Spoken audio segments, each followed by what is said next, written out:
Hi everyone, welcome back to another short tutorial. In today's CCNA lab, we are going to perform a lab of RIP version 2. First thing, we will assign the IP addressing on all three routers and then we will move forward towards a RIP configuration. So first thing first, let's assign the IP addressing.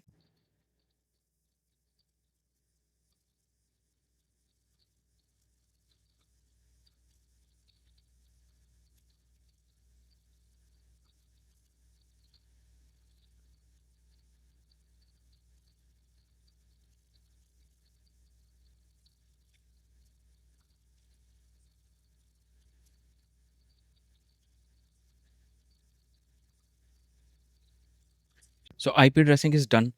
Now before moving further, we will ping our neighbor router to make sure that our connectivity is okay. R1 is also reachable. So now let's start the RIP version 2 configuration. To configure the RIP version 2, you have to type the following commands. Router RIP version 2, no auto summary, and then network 0 and network 11.1.1.0. Now on R2, we have to advertise two physical networks. So first thing, router RIP version 2, no auto summary network first R1 to R2 connectivity, then R2 to R3 connectivity.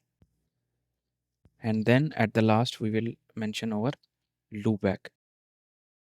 On R3, we have only one physical interface, which is 23 and one loopback address. So here I forget to mention the version 2 and no R2. Now here, if we check show IP route command, it will give us R2 loopback address and R1 loopback address and R1 network. Trace route 11.1.1. It goes through first R2, then R1. So that's it for today's video. We configured RIP version 2. See you in the next video.